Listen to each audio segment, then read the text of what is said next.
in Comerica. Chris joined our staff a couple of years ago, really to launch this program.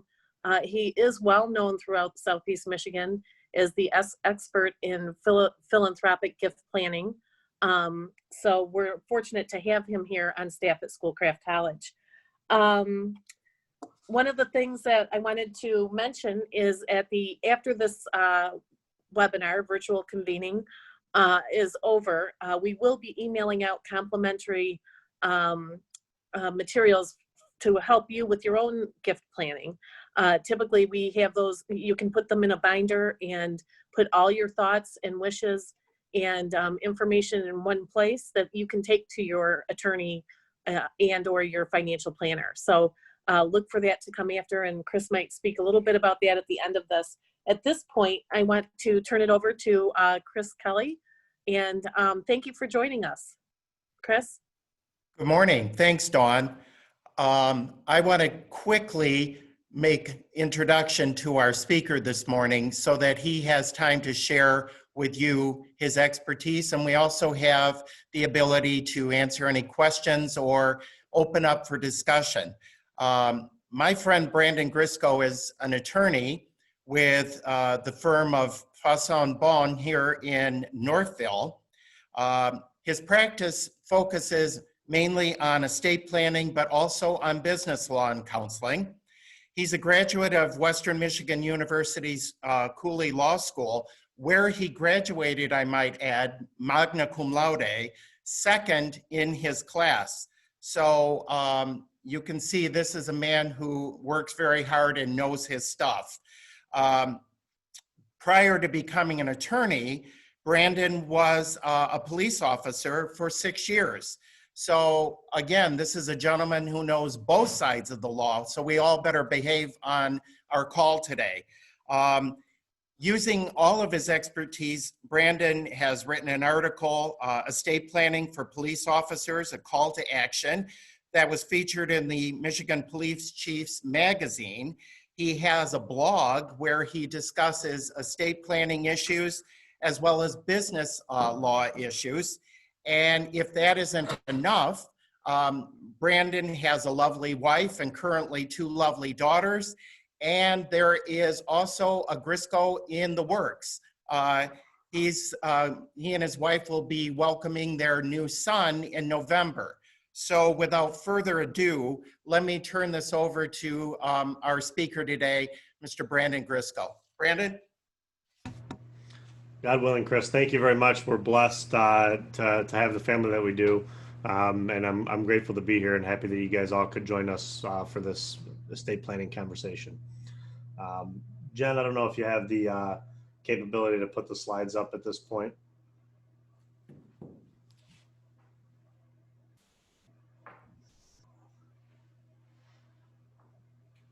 Excellent.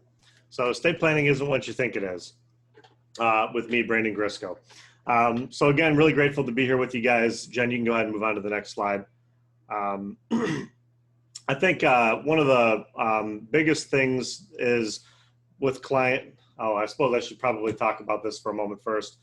This isn't legal advice, okay? Let's all just use a little common sense here. I feel like as an attorney, I can't go more than 5 minutes in conversation without putting a disclaimer out there. Okay, so this isn't legal advice. To the extent you need legal advice, you're gonna have to contact an attorney to help you through your individual unique situation, because we all do have individual and unique family situations and financial situations. That's something that you need to work through individually with somebody and not necessarily just rely on something that you heard on a webinar, okay? All right, so that's just kind of a housekeeping issue. One of the big things that I talk with clients about and in conversations with estate planning that comes up is what actually is estate planning. And I think there's some misconceptions out there that we'll talk about in a little bit, but estate planning generally to me encompasses at least 2 main areas. And the number one area is what happens to my stuff when I pass away. Okay, and to me, that's kind of like a sub-issue to the real issue, which is what happens and who makes decisions for me while I'm alive, but unable to take care of myself. And those really are 2 important and different questions. And I think you actually start with the second point, right? which is I'm alive, but maybe I've been in a bad car accident, or maybe I've contracted a terrible disease. But for whatever reason, I'm unable to make my own decisions, and I'm unable to go to the bank and take out money to pay whatever the bills are. So who is it that's going to do that for me, and how is that going to work? Because there's two different ways that can happen, and one is through sort of an annoying court process, a probate court process, and the other is through coming and dealing with somebody like me that maybe can help you put your wishes and your thoughts and those choices down in writing, so that you can make sure that the person that you feel most comfortable with making those decisions for you is the one that's actually able to do so. And then the somewhat related issue comes into play. Okay, now you finally have passed away. How do we transition things to the next generation or to wherever it needs to go smoothly and efficiently, and hopefully with as little dispute as possible?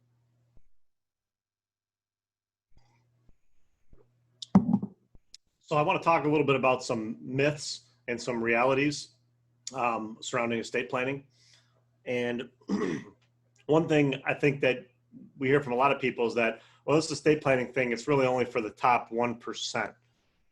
So I'm not a 1%er, I'm blue collar worker or otherwise in the middle class, or even maybe a lower income individual.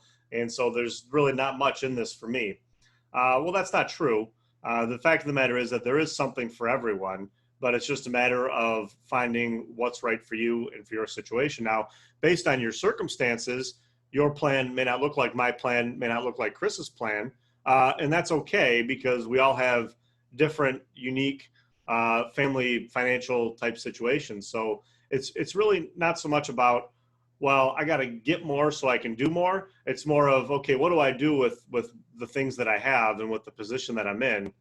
And the goal, of course, being peace of mind, dignity, and transitioning what you have to the next generation efficiently and effectively. And so we kind of already talked about this next one, that estate planning really only has to do with what happens to my stuff when I die. The truth of the matter is that we're concerned also, and to me primarily, with asset management and quality of life while you're alive, but perhaps unable to manage your own affairs for whatever reason. It may be that, for example, I have a client who is a military service member, and so his estate plan had to take into consideration that he has some business interests here locally. So part of that estate plan had to take into consideration what happens when he's away. Is somebody able to manage that business for him? And so that was kind of part of the planning aspect of it, was who's going to be able to make these decisions for his business, and even with his personal finances and his bills and things like that while he's away on active military duty. So those are all different unique things that have to be taken into consideration when you're developing some type of estate plan. Many folks think that, well, I'm married, so naturally my spouse will just get everything. Or if I'm not married, maybe I have kids and they'll just get it all, right? Well, no, that's not necessarily the case. Otherwise it wouldn't be on the myth side, right? But there's so many factors that play into this, and there's little nuances of various state laws and federal laws. And one comment I have on that, particularly as it relates to federal law, is that there's a law, for example, called the Employment Retirement Income Security Act, ERISA. And what ERISA says is that if you have an ERISA retirement plan, like a 401k, that the plan document kind of controls the disposition of that plan. And so in one circumstance, you had a gentleman who had named his stepkids as beneficiaries under his ERISA plan. Well, when he got divorced, state law says that if you've designated stepkids as beneficiary, when you get divorced, your stepkids are automatically disinherited. So sort of in reliance on that, he wasn't really too concerned about the fact that his now ex's stepkids were designated beneficiaries under his plan. Well, when he passed away, there was litigation, obviously, that went up to an appeals court, and the decision came down and said, no, it doesn't matter what state law says, because ERISA is expressly preemptive of state law. So your beneficiary designation as part of that plan document is going to be controlling as to the disposition of that plan. So that's just an example where you may be thinking state law one thing, federal law says another thing, and if we had just done some planning ahead of time, probably would have been able to avoid this situation altogether by consistently reviewing beneficiary designations on various accounts. Not something that you necessarily have to do every day, every week, every year, but on a semi-regular basis, at least, you want to sit down and think about, okay, what do I have? How have I, what sort of designations have I made, and maybe how that needs to change. And I think I actually addressed that in a blog on my website related to why you have to update your beneficiary designations post-divorce, which shouldn't be surprising, but I guess to this individual, unfortunately, it was.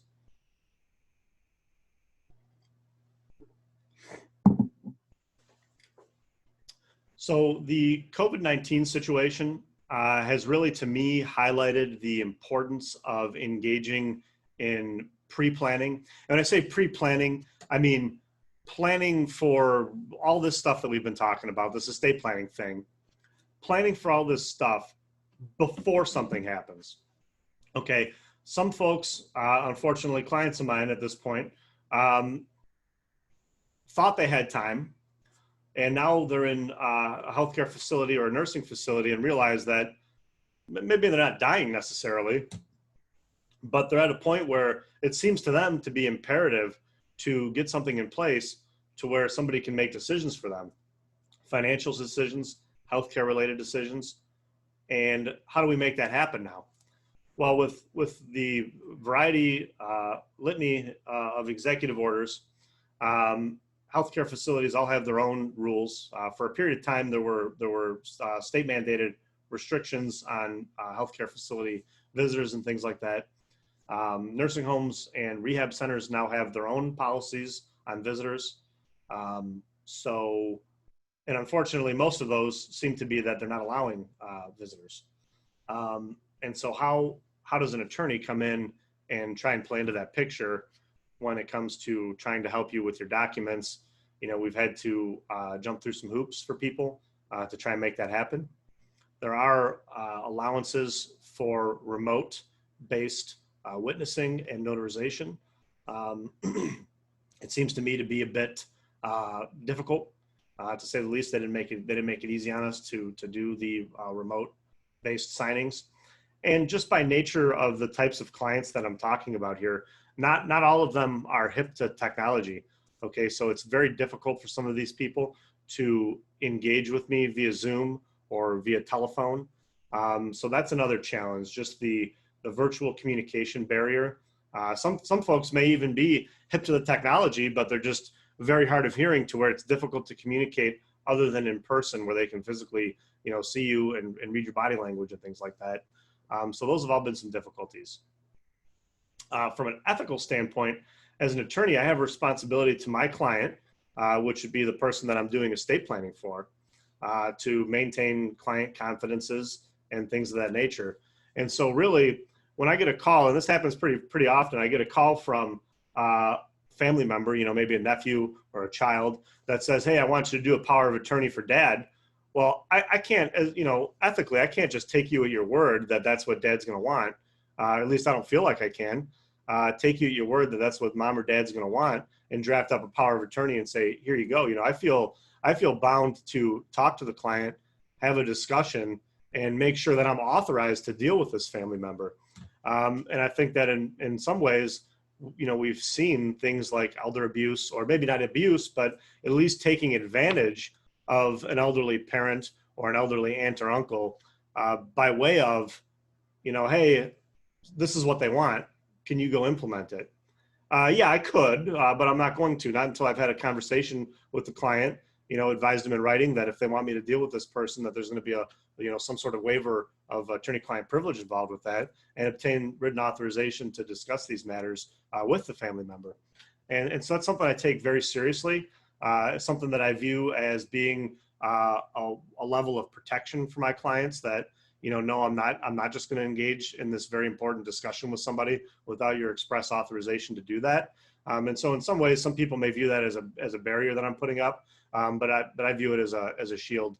I think that I'm trying to protect my potential clients from potential family member maybe abuses. Not that anybody would do that, but it is something that I take very seriously. So you combine the restrictions from healthcare facilities, what I view as my ethical obligations, and the virtual communication barriers, And now you're talking about a situation, kind of a perfect storm, where it can be very difficult to get in and have these documents executed, and even to just have the initial conversation of, hey, what is it that you want? So I say all this not to scare you, but just to say, hey, look, it's really important that this is something we do and we think about and we talk about, and we got to ultimately just get it done and pull the trigger on it while you're healthy. You don't want to end up in the situation where now you're concerned that nobody's designated to make medical decisions for you. Nobody can access your money to pay for your nursing or rehab care. Don't want to end up in that situation.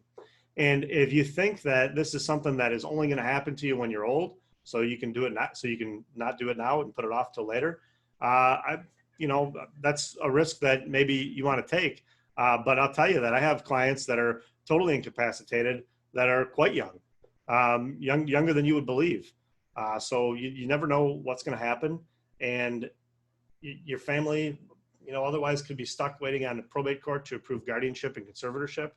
I do have one client right now where we're seeking guardianship and conservatorship over her rather young husband because he's in the advanced stages of an unfortunate disease, and it's been very difficult. Right now the probate courts are very behind. It's taken, I think we filed a month ago and we still don't have a hearing date.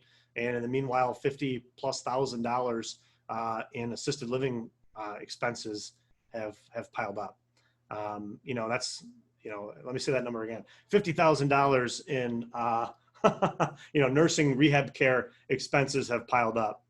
And this is something that with a power of attorney in place, maybe we could have done some pre-planning to qualify this person for government benefits early on to avoid having to spend that money.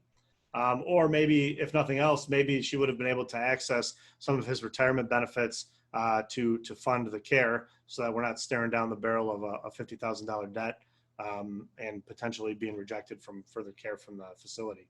So these are very serious issues.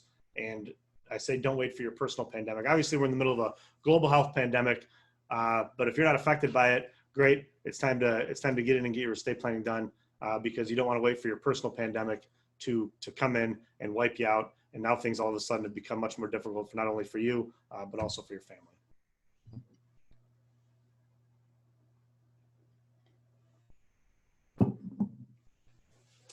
This is sort of another misconception, is that one size estate plan fits all, right? So I can, I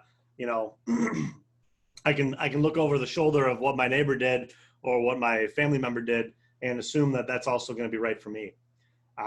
And I think not, because you're, I keep saying this, your family circumstances, your financial circumstances, it's all unique. Okay. I have situations with clients that they're on their second marriage, and each spouse has children from a prior relationship, and each spouse wants their own kids to get what's theirs. And I think that's totally legitimate. I have other estate plannings that I've done where you have the same situation, except, these folks have now been together so long and operated as a single family unit for so long that those stepkids, the parents have basically said, those are like my kids, So, and I think that's an equally legitimate goal. But we want to make sure that that is effectuated properly, because under some situations, you may have the option for a spouse to completely change the estate plan after the death of the first spouse. So if you wanted things to go to just your kids, then you may need something different than a couple who wants everything to go equally to both of their children, or to both of their, excuse me, sets of children, I should say. So I think that's just one way of highlighting it.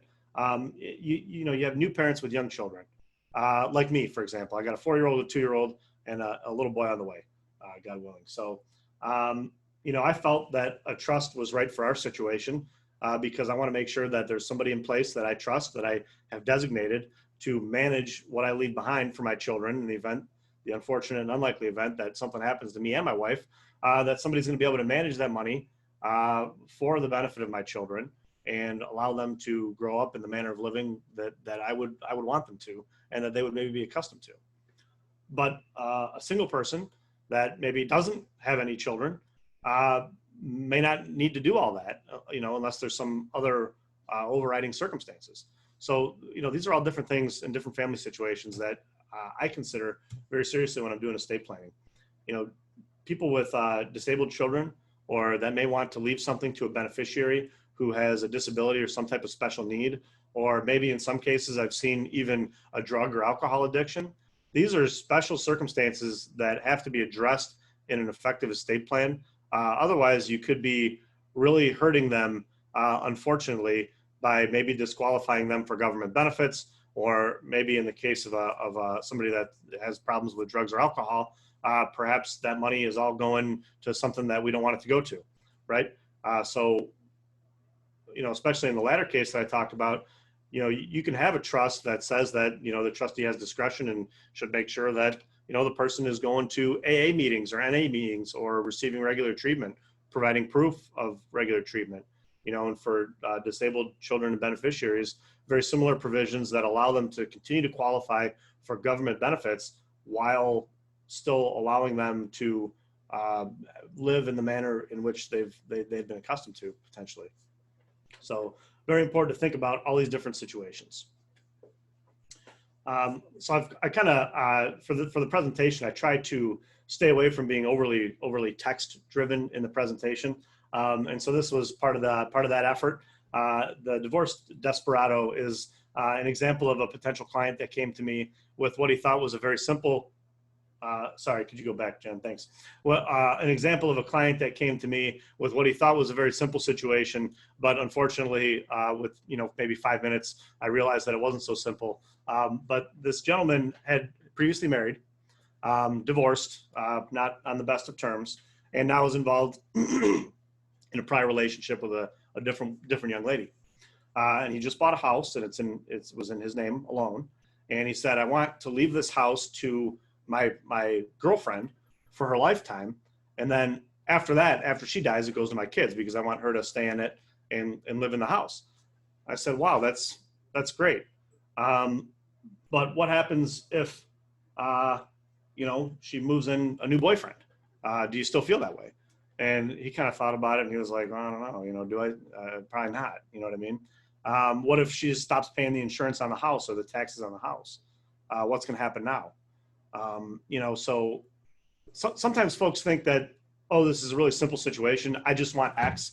And they come to me with this sort of preconceived notion of what they think is right for their situation. But they haven't done the analysis and don't have, in some cases, the experience to see the issues that could come up with some of that stuff. And so in this situation, would it have worked out for him? I have no way of knowing that. His children and his girlfriend supposedly got along well. But again, sometimes you have a person that kind of anchors everybody together. And when that person passes away or even becomes incapacitated, you just don't know what's going to happen. You don't know how people are going to react to that. Everyone deals with their emotions differently. And sometimes that manifests itself, unfortunately, in legal disputes in the probate court over, various issues just like this. So very important that, instead of coming in with sort of this preconceived idea of what you think you need, maybe come in with some goals in mind and an open mind to say, hey, this is what I'm trying to effectuate. How do you think the best way is to do that? And in this gentleman's situation, I could say, well, you could put the house in trust, instruct the trustee that upon certain conditions, so-and-so is allowed to stay in this house for her lifetime.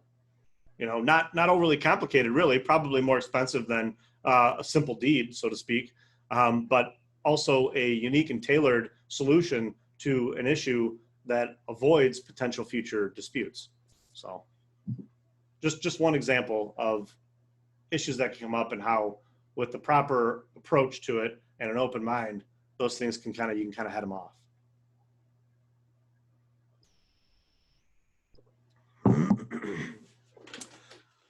So I've done a lot of talking about some of the myths of estate planning, some of the approaches maybe I would take, some things to consider, but what actually makes up the estate plan. And some of these documents I've alluded to over the course of the presentation so far, but I'm going to go through them, not all of them one at a time, but some of them here, just kind of the main ones. So we have a will, a trust, I say maybe, a trust that in my opinion isn't right for everybody. Some attorneys push them, frankly, more so than I do.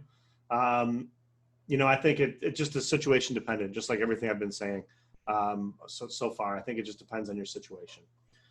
Powers of attorney, and this includes legal and financial powers of attorney and healthcare power of attorney or patient advocate designation. If you have minor children, you can potentially designate a guardian for those children. Deeds for real estate, life insurance, and long-term care insurance if appropriate. As I mentioned before, these long-term care bills can really pile up quick.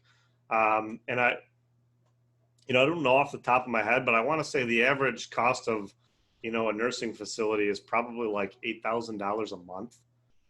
So you can imagine if you're somebody that maybe has a couple $100,000 saved up in a 401k, which may sound like a lot of money, that goes really quickly when you're talking about to the tune of $8,000 a month. So there's definitely some planning that can be done for that, and potential insurance options. I'm not an insurance salesman, so you'd have to talk with somebody that is experienced in insurance. I certainly would be able to speak intelligently about some aspects of it, but I think an appropriate insurance agent is good to bring into the fold at some point on this.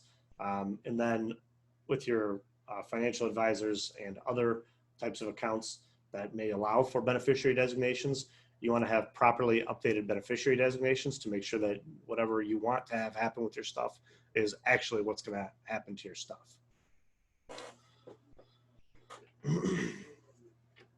So I think everybody probably is generally familiar with what a will is. And essentially it's a document that provides for distribution of assets upon death. It is a probate court document. So to somebody that wants to, that has the goal of probate avoidance, as I hear from a lot of clients of, I got to stay out of probate. I got to stay out of probate. Okay, well, a will might not do it for you. You may be able to get there with beneficiary designations on all of your accounts and things like that, and maybe a ladybird deed or something for your real estate. But to the extent that you have property that falls outside of one of those classifications, will's not going to keep you out of probate. And I don't necessarily think that probate is something that you need to be afraid of or try, to avoid. Some people have that goal, and I'm happy to help with that. But it is a probate court document. And because of informal probate, assuming everybody gets along, things still stay relatively out of the public eye, I guess you could say, because court records obviously are public records. But in many cases, through the informal probate process, things stay still relatively private. In a will, or really in any other document, you can designate who's going to take care of any minor children. And another story alert here, your will, or again, any other document, may identify a funeral representative to handle your funeral and burial arrangements. And this is really, really important for somebody who may be getting up there in years and perhaps doesn't have as many family, or maybe is starting to outlive family, or perhaps somebody that's single that never had any kids. So what we had was a client, a single man, either never married or everybody had predeceased him kind of situation. He had a really close friend who he was leaving everything to, and this guy was designated as his beneficiary on all accounts and things like that. So there really was no estate, right? Because everything transferred by nature of this pay on death or transfer on death designation to the friend. But unfortunately, the funeral home would not release this gentleman's body to the friend without a probate estate being opened.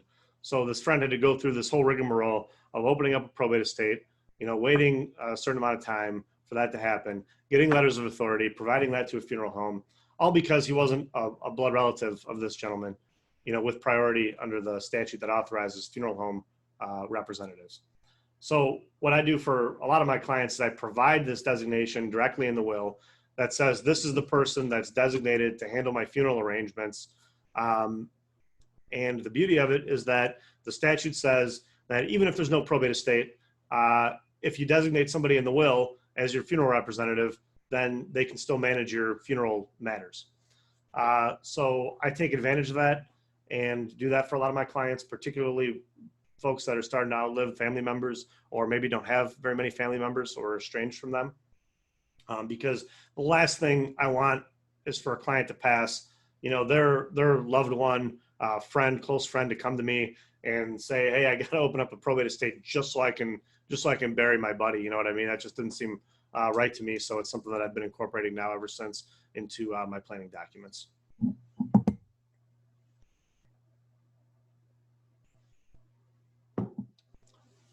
So a trust is generally a non-probate document, which means that it tends to stay a little more private.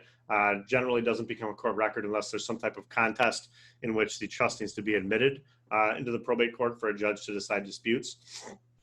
But here's the problem with the trust. You got to think of it like an empty box. It only holds what you put in it. So you can have somebody draft you a very fancy trust with all the bells and whistles, but if you never put anything in that fancy box, you're left with, when you pass away, unfortunately, an empty fancy box. So then either you have a will, which maybe says everything goes to the trust. So now you're opening up a probate estate to go to the trust, then to go to the beneficiaries. Or maybe you don't have a will and now you have intestate succession taking place, which is where the government has decided how your property is going to be distributed. So with the trust, really cool planning tool to have, but you got to make sure you take the proper steps and follow your attorney's instructions to fund it the right way. Otherwise, it's totally useless and you spent that money basically for nothing. Estate taxes are not an issue for most people, you know, with portability and related things like that. I mean, you're really looking at a very high threshold that most people do not fall into for estate tax planning. But with a trust, you can do a lot of cool things. For example, you put assets in it and say that the trustee is going to manage this stuff for my benefit during my lifetime. So if something happens to me, that person now gets to take the money and spend it on you for your care, so you can continue living in the manner that you become accustomed to, so that you can continue to receive good healthcare treatment without really an interruption in those services. Things are done right. And then, of course, the trust may hold assets post-mortem or provide for outright distributions to beneficiaries. So you could potentially hold assets for the lifetime of your children as a lifetime kind of income stream to them. Or you can say, hey, everything that's in the trust, my kids are old enough now, they can manage it. It's going to go outright to them whether it's at a certain age, the occurrence of a certain event, or potentially immediately upon your death.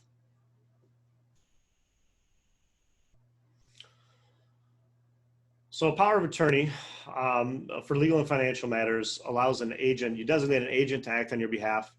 And these are very flexible documents. So these can be effective immediately, in which case, hopefully you really, really trust that person. Otherwise, you want to make sure they have accounting and reporting responsibilities. Or effective only upon your disability or incapacity, which could be like when two physicians, for example, certify that you're unable to participate in legal and financial matters. Then your power of attorney, what we call, springs into effect, and that person's able to manage your finances and things like that for you. And this could be literally anything, potentially, unless you restrict it in the document. But write checks from your account, withdraw money, sell real estate, sign contracts, sue people on your behalf. There's all sorts of things. Pretty much anything that you could do if you were there, your power of attorney could do for you. Common restrictions include that, for example, some people feel strongly that they don't want their power of attorney to be able to give gifts on their behalf. Commonly, you don't want your power of attorney to create an account that's a joint account or title real estate, for example, in joint tenancy with you. You certainly wouldn't necessarily want your power of attorney to be able to do anything that was in discharge maybe of one of their own financial obligations, for example, child support or a debt of some type or something like that. So these are all things to think about. And it depends, I think, on the circumstances of your agent, your circumstances, the level of trust between the two of you. And you frankly shouldn't be picking somebody you don't trust anyway. But all those things have to get taken into consideration when dealing with a legal financial type power of attorney to determine what this person's going to be able to do, when they're going to be able to act, and how they're going to report on the things that they've done.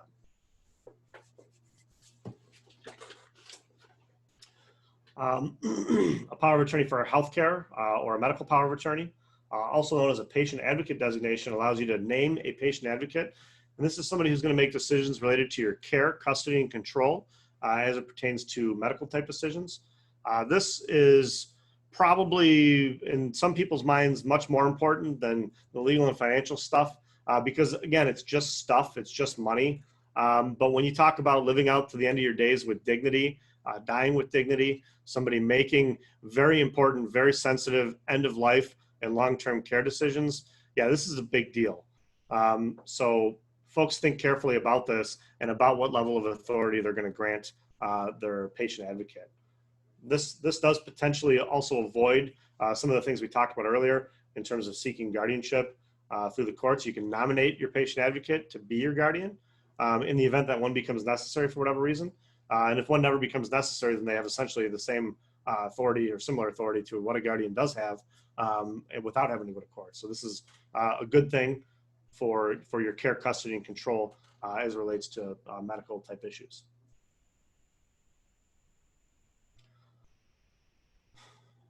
So planning with joint ownership and beneficiary designations. There's multiple schools of thought, as with any planning option. I think there's multiple schools of thought. Some attorneys maybe advocate for joint ownership on accounts. I don't necessarily think it's the best option. And here's the reason for it, is that say, you're starting to get up there in years maybe, and you have one of your daughters as a joint owner. Now you've added her as a joint owner on your bank account. Well, what happens to that bank account when you pass away? Because it's joint ownership, the ownership passes to your daughter. So to the extent you were expecting that would be split evenly among your children, you now have to rely on a family member to make that decision and then to make those distributions. Along a similar vein, if you have maybe a higher value account, your joint owner may now run into gift tax issues because they may be distributing money to folks that's above the gift tax threshold, and so they may be responsible for the tax on those gifts. Some folks do joint ownership and they say, well, it's just for convenience purposes, but the reason that I'm doing it in joint ownership is so that it avoids probate and this person's just going to distribute everything according to the will. I mean, is that going to hold up to a dispute? It could. I'm not super comfortable with that. I think there's too many other better options involved rather than just doing joint ownership. Ultimately, it's a client decision to make with full knowledge of what the risks are. But my personal opinion and what I try and kind of steer my clients away from that a little bit. Again, the convenience accounts, like we talked about, I think they're ripe for disputes, particularly if there's any infighting among the kids or other beneficiaries. Transfer on death and pay on death designations are very good, very important to do those things. But again, you want to make sure that you're doing it properly so that it's in line with what your estate planning goals are. For example, if you have an account that you want just one kid to get, okay, well, that's fine. You could probably designate that person as a 100% beneficiary. But if you want it to go to maybe 4 kids equally, then probably designate each of them as a 25% beneficiary rather than saying, okay, I'm going to give it to Brandon because he's the most responsible and I'm going to trust him and he's going to give everybody their share. Well, you run into a lot of the same issues you run into with the joint ownership issue, is that you're trusting somebody to just do what they think is the right thing to do, on the one hand, and then on the other hand, the gifting tax issues and things like that. So the downside, of course, is that there's no way to assure the proper asset distribution there.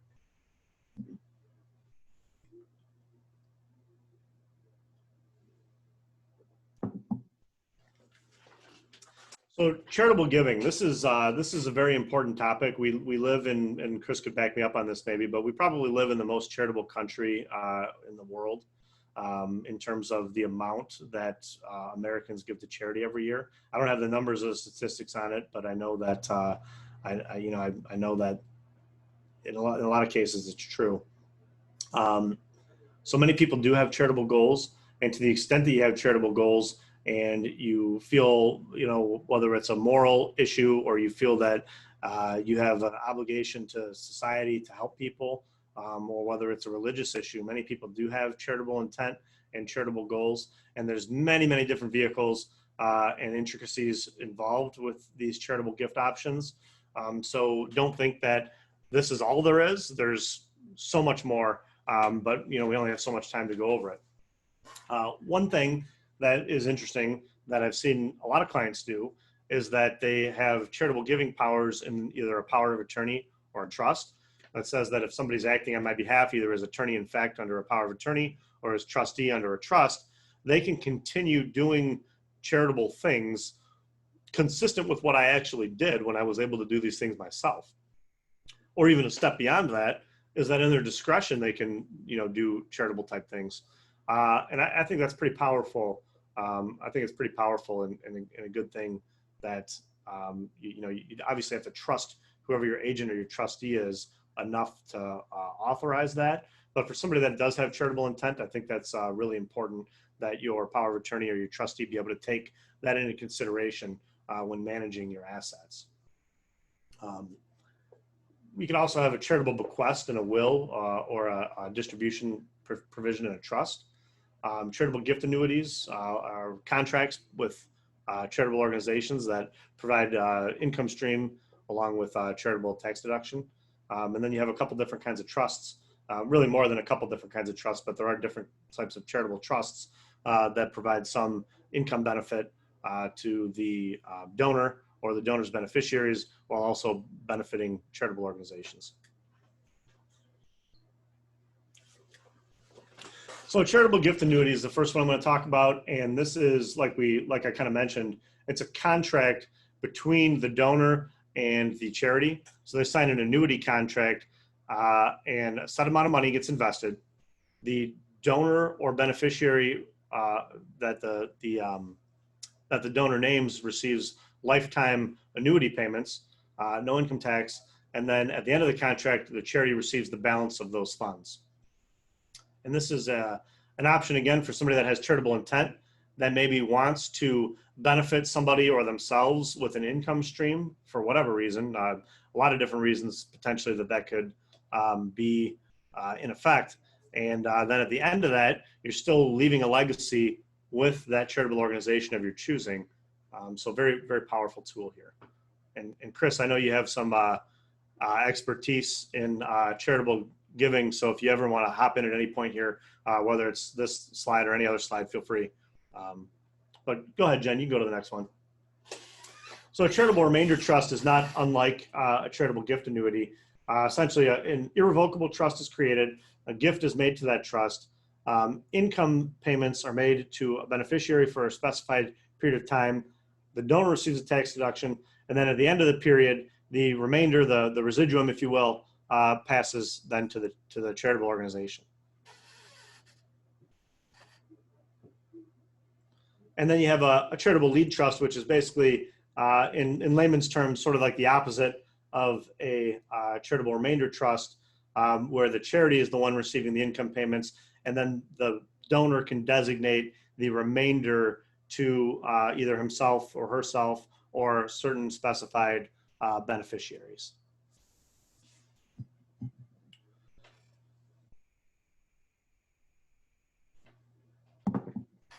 So what's the bottom line here? Develop an estate plan that meets your goals. Everybody has different goals.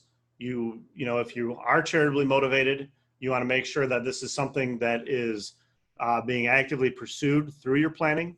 Again, you could simply designate in your will that the remainder of your estate after distributions of certain beneficiaries goes to a particular charitable organization. You can do the same thing in a trust, or you can use a litany of other charitable gift options in order to effectuate your charitable planning goals.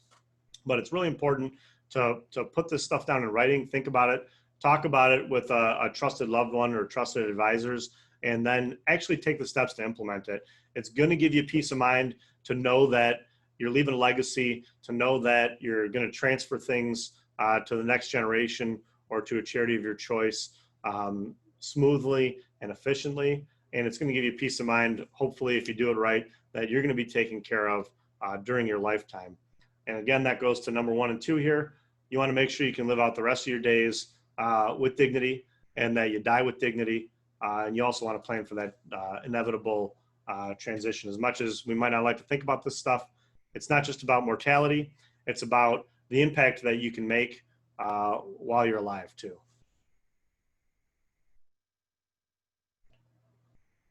So I'm sure you guys are tired now of listening to me talk. So hopefully somebody has a question, or Chris, hopefully you can jump in and maybe you can add some clarity or provide some comments on any of the stuff that we just talked about.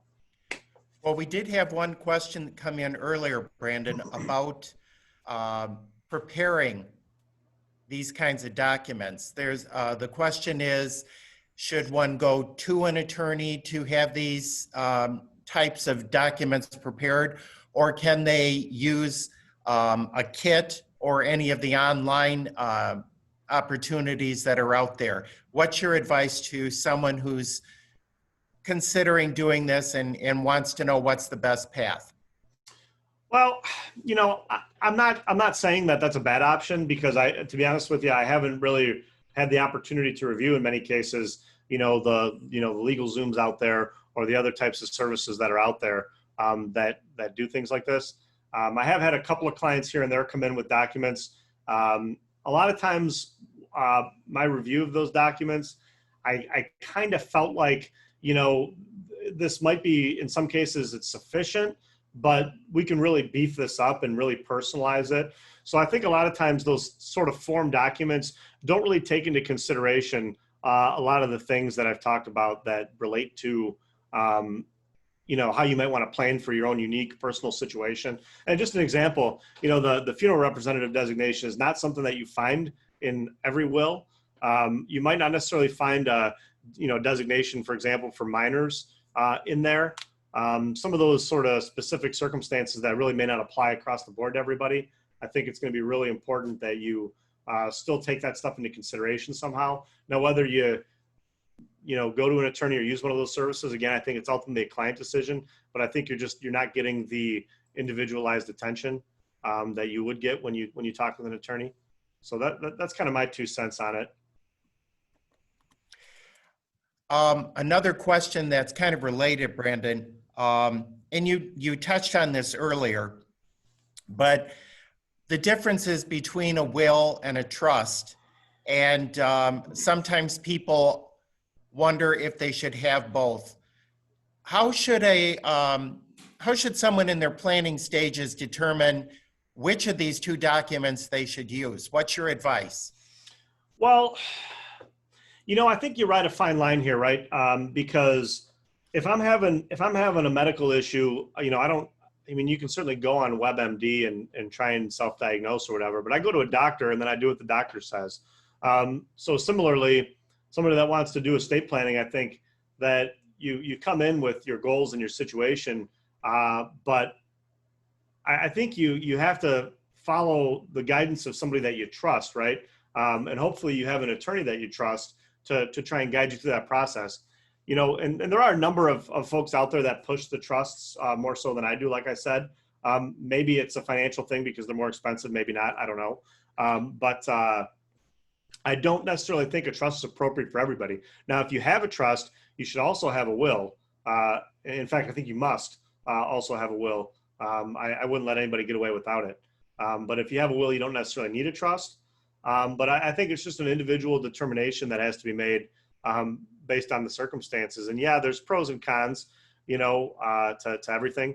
I've certainly run into my fair share of attorneys that basically think that nobody needs a trust. And I've run into people that think everybody should have a trust. And I probably fall somewhere in the middle there. And I think that, doing a cost benefit of, what's the real benefit to you of having this trust versus doing a will. And maybe, depending on the circumstances, maybe we beef up the will a little bit and provide for your beneficiary designations. And now maybe you don't quite need a trust. But again, it's just going to be case by case. So I think it's pros and cons to each type of planning. And I think the ultimate question was, how do you decide as the client? I mean, I think you have to do your due diligence and hopefully have an attorney that you trust that you'll allow to give you a recommendation and maybe even follow that recommendation. I think you're spot on with that advice. I think a number of times people assume that you have to be very wealthy to consider a trust, but an estate can be complex from others' perspectives above and beyond fair market value of the estate. There could be personal or family issues that would require that extra protection. We've got another question here, Brandon. Could you give an explanation on a ladybird deed? Yes.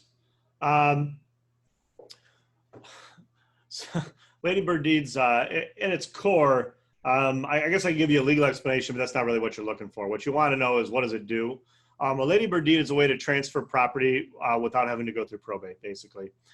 It's a deed that says, I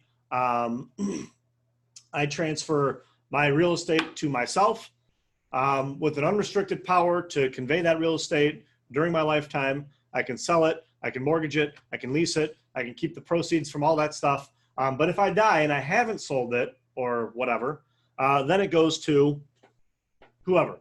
And you can name 1, 2, 3, 4, however many people you want. You can name a trust as the beneficiary. But the way it works is essentially it creates a power of appointment, almost like a testamentary power of appointment, but it creates a power of appointment. I'm sorry, an inter vivos rather, power of appointment during your lifetime that you can exercise. And then upon your death, if you haven't exercised it, it transfers automatically to the person designated with the mere filing of a death certificate. This one is one of those questions that's kind of difficult for one attorney to respond to. But the question is there an average cost for a basic will or trust? And that kind of would depend on the firm and the attorney, Sure wouldn't does. you say? Yeah. I can't tell you how many times people have come in and said, I just need a simple will. It's like, well, that doesn't really mean anything. So please don't say that. Because again, every situation is different and unique. I do have floating around out there somewhere sort of a fee schedule. I don't know it off the top of my head, but you can probably go on Grysko Law and find what the general cost of it would be. If you go on gryskolaw.com, it should be on there somewhere. This is a question that comes up quite frequently with people that are planning or have done their planning. How often should a trust or your estate plan be reviewed? So that's interesting. I have a lot of people that did estate plans back in like the 90s when the estate tax threshold was like way lower. It was like, 200,000 or something like that. So like everybody was running into it. Nowadays, that's not the case. So if you have an estate plan that was done back then, may not be a bad idea to have it reviewed. It probably, to be honest with you, in a lot of ways, it might still work for you. Hold on one second, sorry. I have a bad habit of twirling my wedding ring on my finger while I'm talking, and it just fell on the ground. So I had to pick it up real quick before my wife noticed me without it. I'm sorry, what was the question? A quick story on that one, and I always talk about my own family, which is why no one in my family talks to me.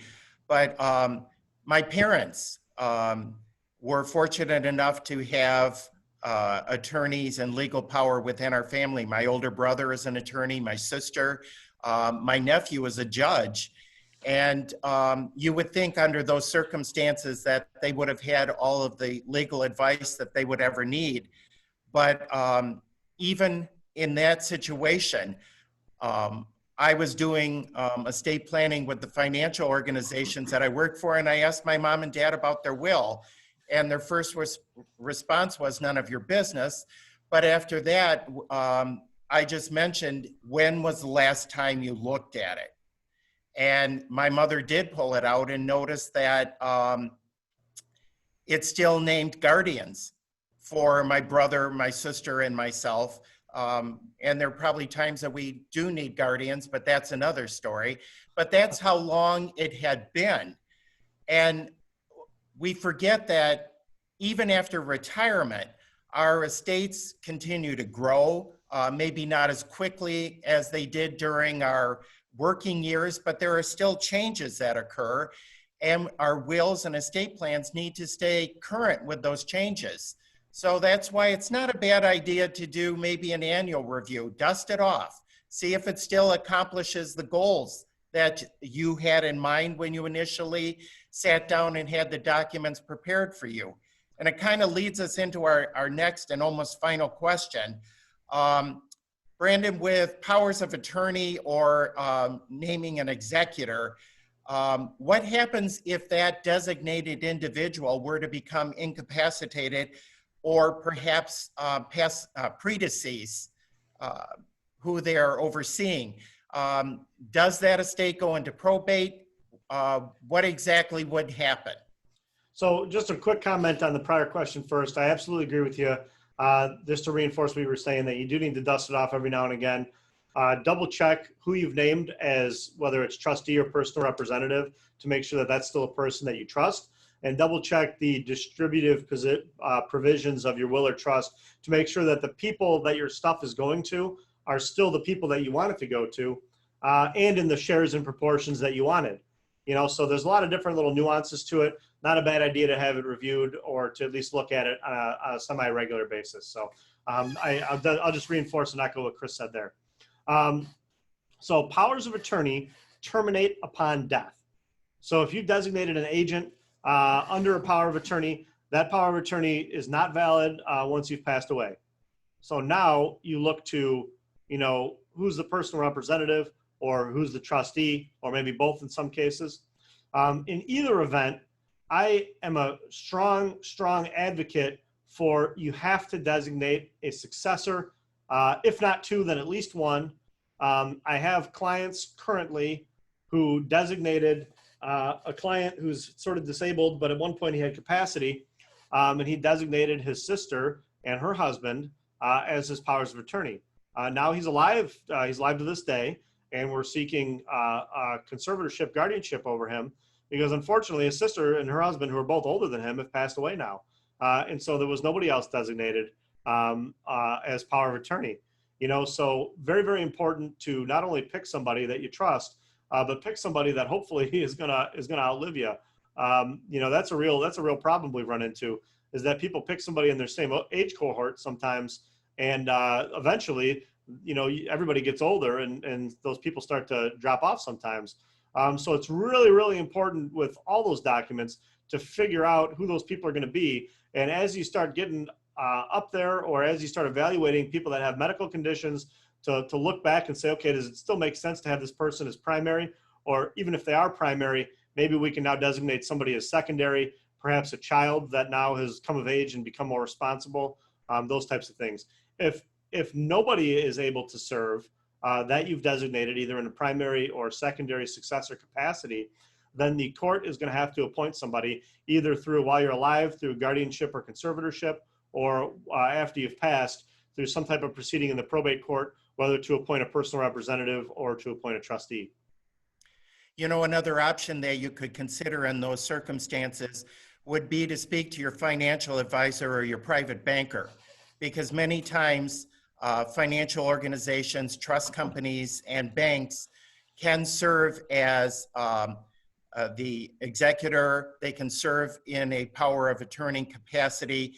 And if they're a secondary or even a third level designee, there would be no fee or anything considered until they actually step up to serve.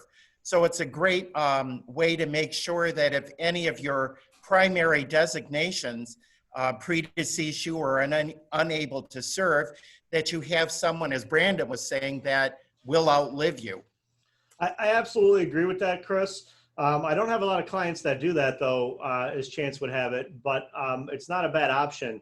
The only thing you have to make sure of is when you do that, financial institutions and firms like that can be very picky and choosy about things. They don't have to accept the designation. Mm-hmm. So you're going to want to do a little bit of extra planning in that case to make sure that they're going to actually accept the authority that you're trying to give them. And you do that by working jointly with your attorney and with that firm or company or whoever, professional, I guess you would say, to make sure that those wishes are going to be effectuated. Well, I don't see any other questions in our chat room, unless anyone would like to unmute and ask a question.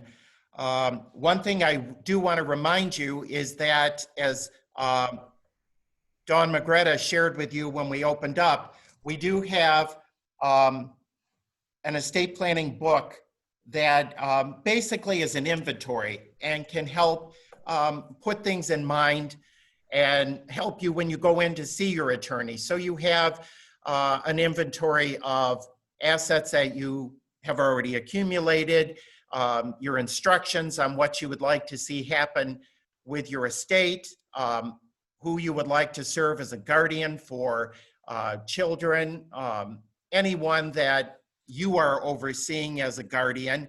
And I think the last thing that I would share with you on this is, if you'd like it, just send us an email either to my email that's up on the screen there, or to the Schoolcraft College Foundation email, and we'll get a copy of it to you electronically. So you can print off the pages that are most pertinent to what you're doing right now, and you have what you need.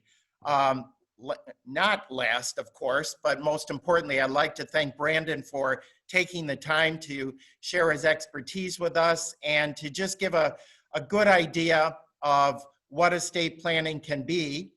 And remember, folks, this is actually a celebration of what you've accumulated, what you've done over your lifetime. It's not always about designations.